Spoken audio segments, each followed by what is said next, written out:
ओम शांति।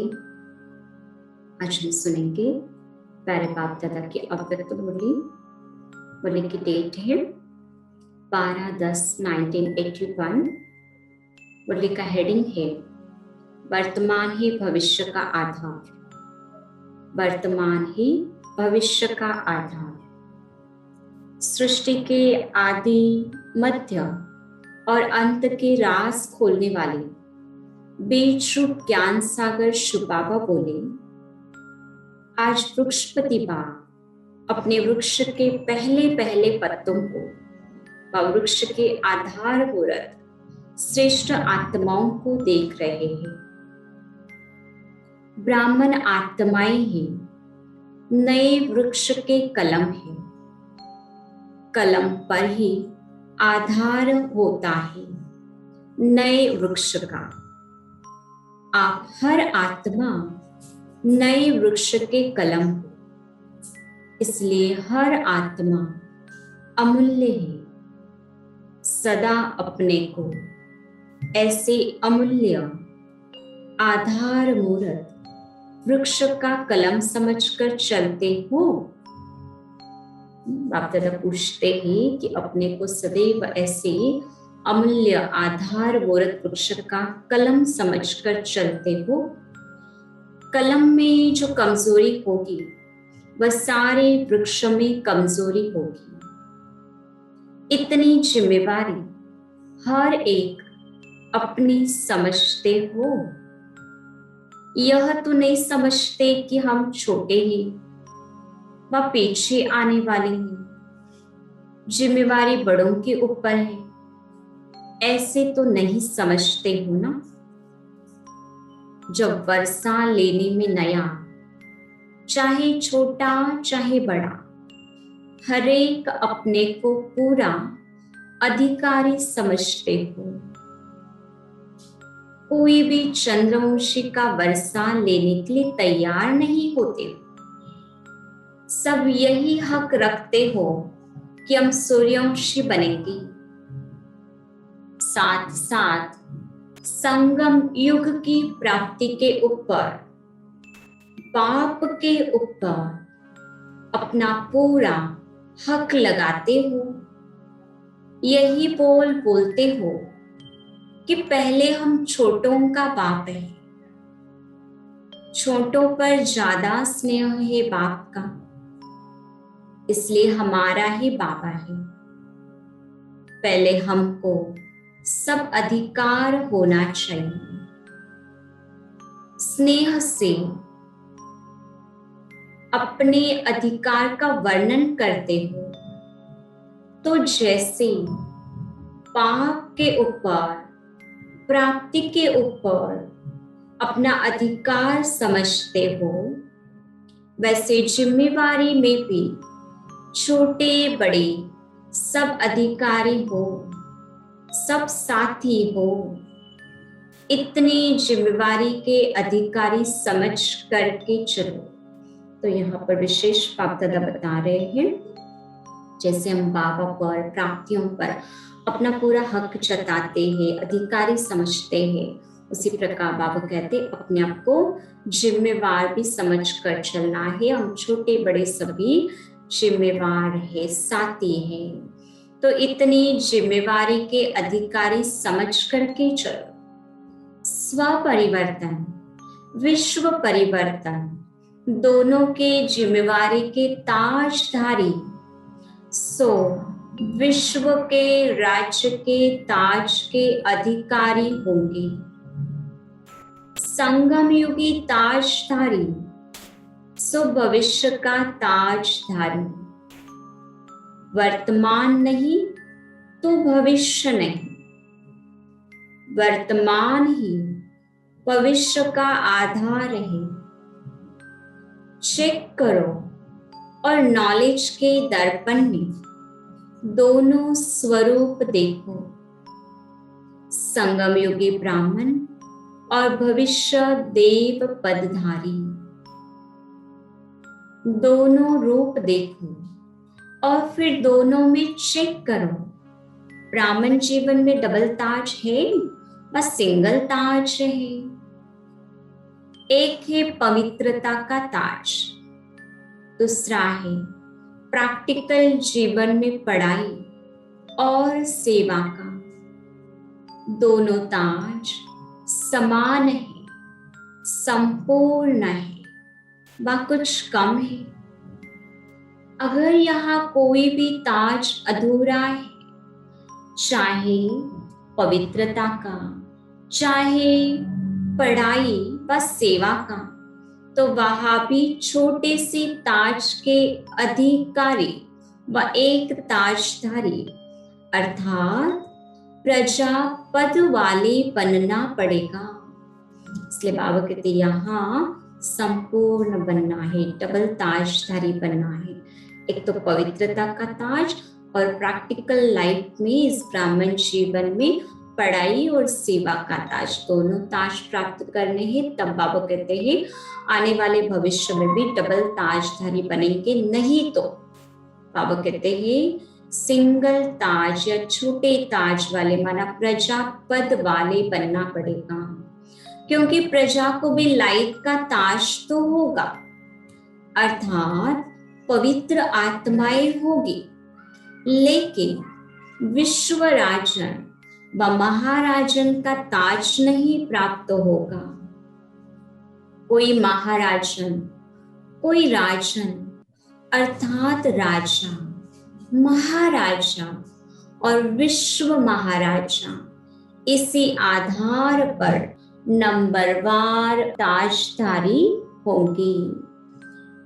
इसी प्रकार तख्त को देखो, ताज के बारे में बाबा ने वर्णन किया। अब बाप दादा कहते इसी प्रकार तख्त को देखो। वर्तमान समय ब्राह्मण जीवन में कितना समय अकाल तख्तधारी और दिल तख्तधारी दोनों तख्त नशीन कितना समय रहते हो।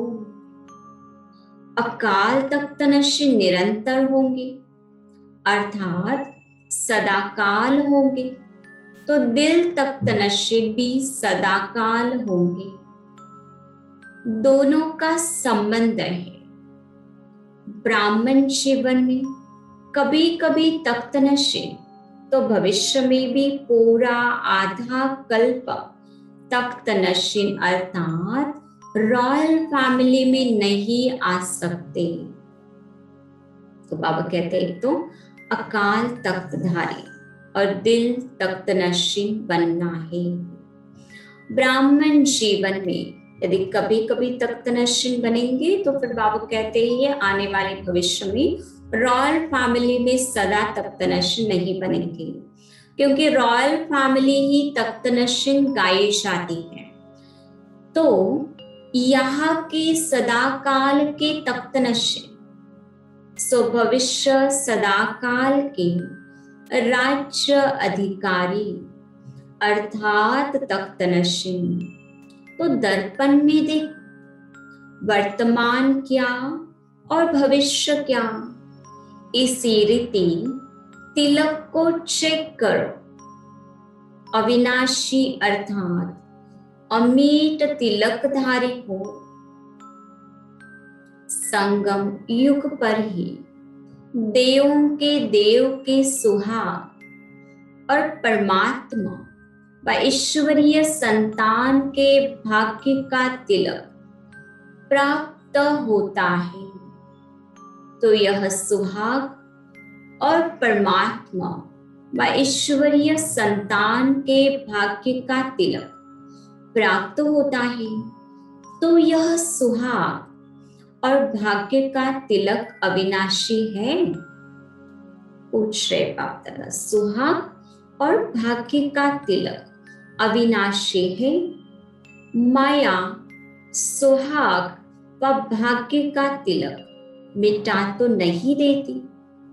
यहाँ के सुहाग भाग्य के सदा तिलकधारी, सो भविष्य के सदा राज्य तिलकधारी। हर जन्म में राज्य तिलक का उत्सव होगा। राजा के साथ रॉयल फैमिली का भी तिलक दिवस मनाया जाता है। वहां के हर जन्म के राज तिलक का उत्सव और यहाँ ब्राह्मण जीवन में सदा बाप से मिलन मिलेगा।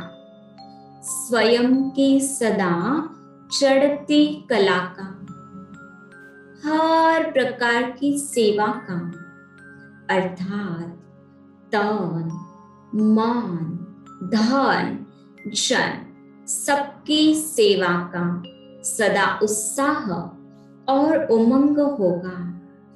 तो आपका उत्साह और भविष्य का उत्सव होगा। कितना सुंदर कनेक्शन बाप दादा यहाँ पर बता रहे हैं कि संगम युग में हर प्रकार की सेवा में जो हमारा उत्साह रहता है, तन मन धन जन हर प्रकार की सेवा, सो बाप दादा कहते भविष्य का वो उत्सव होगा।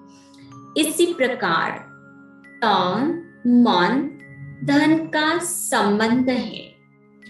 यहाँ आदि से अब तक और अब से अंत तक अपने तन को कितना समय सेवा में समर्पण किया, मन को कितना समय याद और मनसा सेवा में लगाया। मनसा सेवा है शुभ भावना और श्रेष्ठ कामना। इसमें भी सेवा हद की रही व बेहद की रही, सर्व के प्रति शुभ भावना और श्रेष्ठ कामना रही, वह कोई के प्रति रही, कोई के प्रति नहीं रही।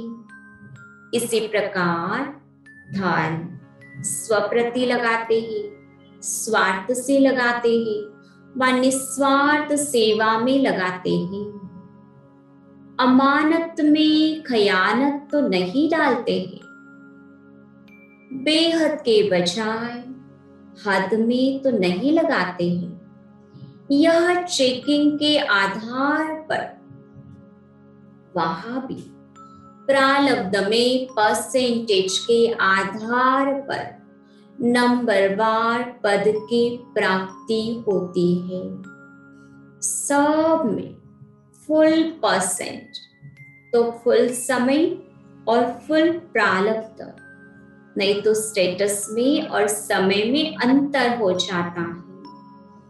फुल समय वाले और फुल प्रारब्ध वाले 111 के संवत से पहला संपूर्ण फुल सतो प्रधान प्रकृति, फुल राज्य भाग्य, संवत भी 1, प्रारब्ध भी 1, प्रकृति का सुख भी 1, नहीं तो फिर सेकंड थर्ड यह शुरू हो जाएगा।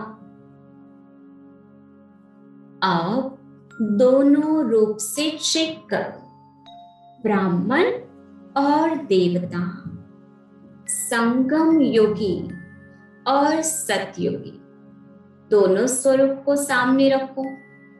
संगम युग में है तो सतयुग में होगा ही, निश्चित है। इसलिए ब्राह्मण जीवन के 16 रूहानी श्रृंगारों को देखो। क्या कहते बाप दादा? ब्राह्मण जीवन के 16 रूहानी श्रृंगारों को देखो, 16 कलाओं को देखो, स्वयं ही स्वयं को देखो। जो कमी देखो वह अब भरते चलो। समझा क्या करना है? स्व को दर्पण में देखो। आज महाराष्ट्र का टर्न है तो महान बनने की बातें सुनाएंगे ना। महाराष्ट्र अर्थात अब के भी महान और भविष्य में भी महान। अच्छा, ऐसे बेहद के सेवाधारी, सर्वप्रति सदा शुभ चिंतन, सदा याद और सेवा के उत्साह में रहने वाले, सदा के सुहाग और भाग्य के तिलकधारी ऐसे वर्तमान के राज्य अलंकारी श्रेष्ठ आत्माओं को बाप दादा का याद प्यार और नमस्ते। उस समय मुरली के बीच बीच में बिजली आ रही थी, जा रही थी, तो उस समय बाप दादा ने उच्चारे हुए ये महावाक्य है, बिजली की हलचल में बुद्धि की हलचल तो नहीं, आपके इस साकार सृष्टि का गीत है जो भक्त लोग गाते हैं। बाप को कहते हैं, देख तेरे संसार की हालत क्या हो गई। तो बाप भी देख रहे हैं, भक्तों का आवाज भी आ रहा है और देख भी रहे। जब नाम ही है असार संसार, तो किसी भी साधन में सार क्या हो। आप दादा कहते हे ही असार संसार, तो किसी भी साधन में सार क्या होगा। अच्छा, अब विशेष महाराष्ट्र जोन की जो पार्टी है उनके साथ अव्यक्त बाप दादा की मधुर मुलाकात है। संगम युग का बड़े ते बड़ा खजाना कौन सा है। बाप ही सबसे बड़े ते बड़ा खजाना है। बाप मिला तो सब कुछ मिला, बाप नहीं तो कुछ नहीं। तो सतयुग में भी ये बड़े ते बड़ा खजाना नहीं होगा, प्रारब्ध तो होगी, यह खजाना नहीं होगा।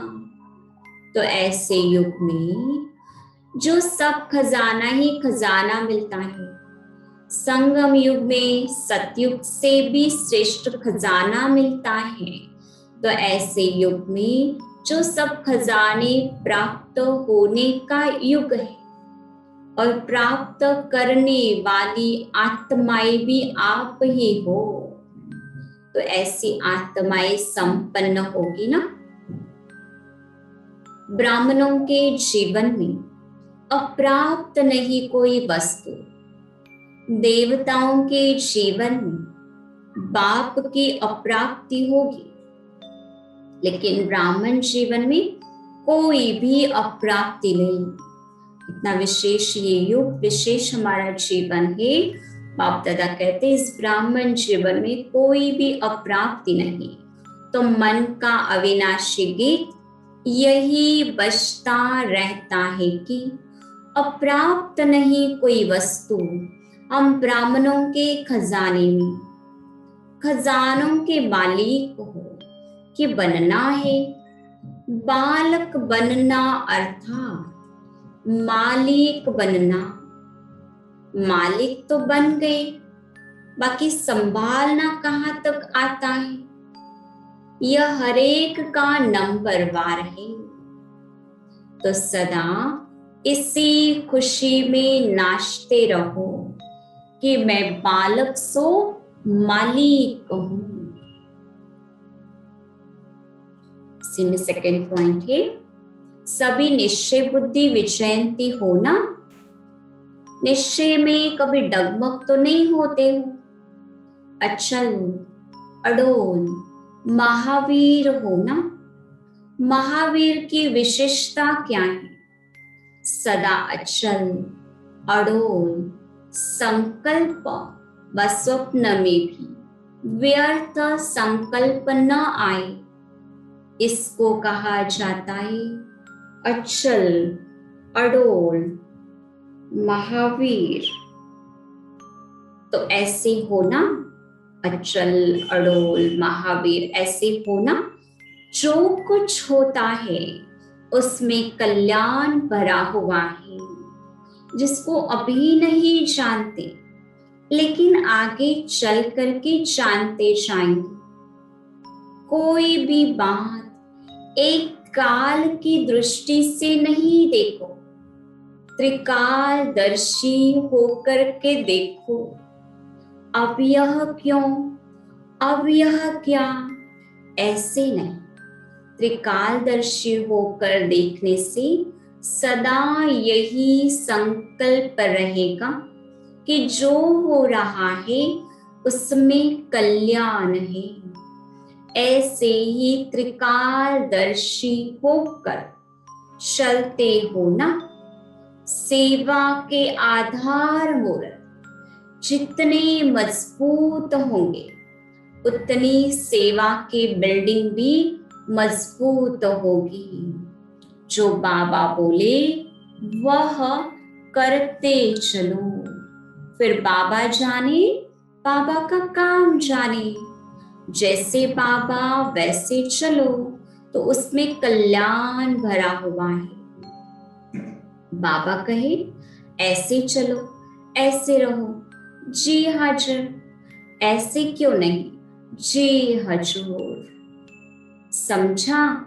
जी हजूर व जी हाजिर तो सदा उड़ती कला में जाते रहेंगे, रुकेंगे नहीं, उड़ते रहेंगे, क्योंकि हल्के हो जाएंगे ना। नेक्स्ट पॉइंट, थर्ड पॉइंट, सभी अपने को सदा विश्व के अंदर कोटों में कोई, कोई में भी कोई ऐसे श्रेष्ठ आत्माएं समझते हो। ऐसे अनुभव होता है कि हमारा ही गायन है। एक होता है ज्ञान के आधार पर जानना, दूसरा होता है किसी का अनुभव सुनकर उस आधार पर मानना, और तीसरा होता है स्वयं अनुभव करके महसूस करना।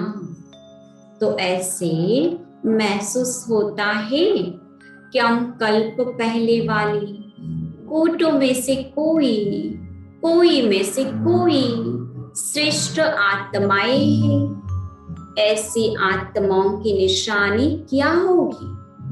ऐसी श्रेष्ठ आत्माएं सदा पाप क्षमा के पीछे परवानेपन फिदा होने वाली होगी, चक्र लगाने वाली नहीं। आए चक्र लगाया, थोड़ी सी प्राप्ति की, ऐसे नहीं। बाबा कहते संपूर्ण फिदा होने वाली होगी। लेकिन फिदा होना अर्थात मर जाना। ऐसे जल मरने वाले परवाने हो ना, जलना ही पाप का बनना ही। जो जलता है वही बनता है। जलना अर्थात परिवर्तन होना। अच्छा, सदा हर परिस्थिति में एक स्थिति रहे, उसका सहज साधन क्या है?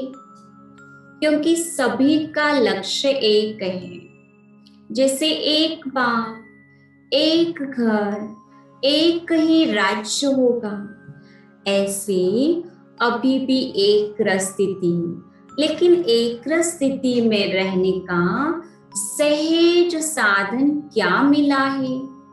एक शब्द बता, वह एक शब्द है ट्रस्टी।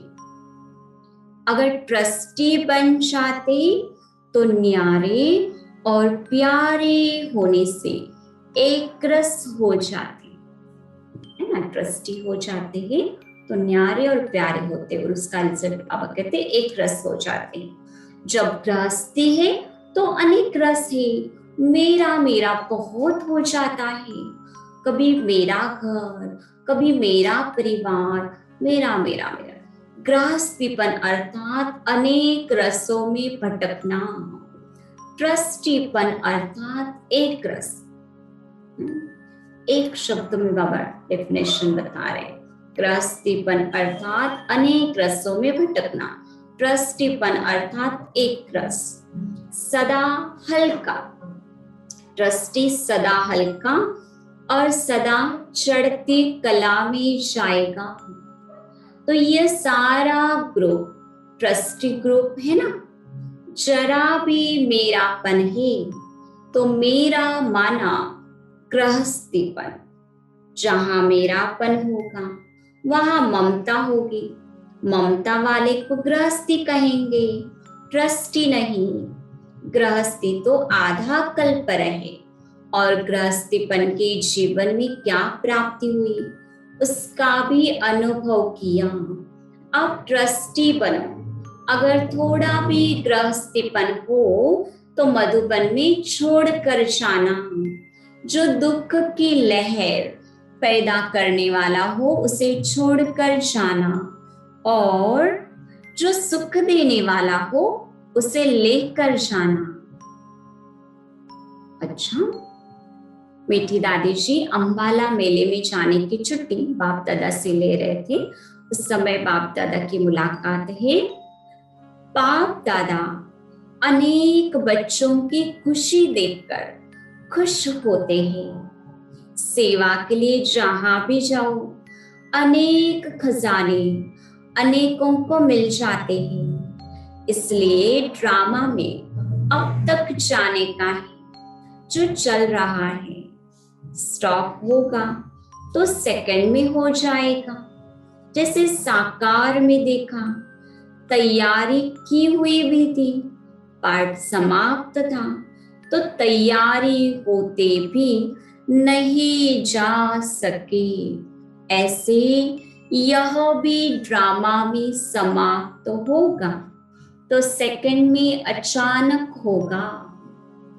अब तक तो जाना भी है, रिफ्रेश करना भी है, सबके दिल को खुश करना, यह भी सबसे बड़ा पुण्य है। सबका आह्वान है ना, आह्वान में प्रत्यक्ष होना ही पड़ता है। जड़ चित्रों का भी आह्वान करते हैं तो उसमें भी जान अनुभव होती है। तो यह आह्वान करना भी शुरू यहाँ से ही होता है। इसलिए सभी को याद प्यार देते हुए यही कहना कि अभी वाचा के साथ साथ संकल्प शक्ति की सेवा, जो ही अंतिम पावरफुल सेवा है, वह भी करो। संकल्प शक्ति और वाणी की शक्ति, मनसा सेवा और वाणी की सेवा, दोनों का जो कंबाइंड रूप होगा तब सहज सफलता होगी। सिंगल से सिंगल रिजल्ट है, कंबाइंड सेवा से दुगुनी रिजल्ट होगी। पहले संकल्प शक्ति, फिर है वाणी की शक्ति। तो मनसा और वाचा दोनों सेवा साथ साथ चाहिए। वाणी में मनसा सेवा न हो सके यह भी नहीं, और मनसा में वाणी न बोल सके यह भी नहीं। वाणी की सेवा करने वाले थोड़े होते हैं, बाकी देख रेख करने वाले दूसरे कार्य में जो रहते हैं उन्हें मनसा सेवा करनी चाहिए। इससे वायुमंडल योग युक्त बनता है, संगठन में मिलन ज्यादा होता है, लेकिन मिलन के साथ सेवा का भी लक्ष्य हो। हर एक समझे कि हमें सेवा करनी है, फिर वातावरण पावरफुल रहेगा और सेवा भी डबल हो जाएगी।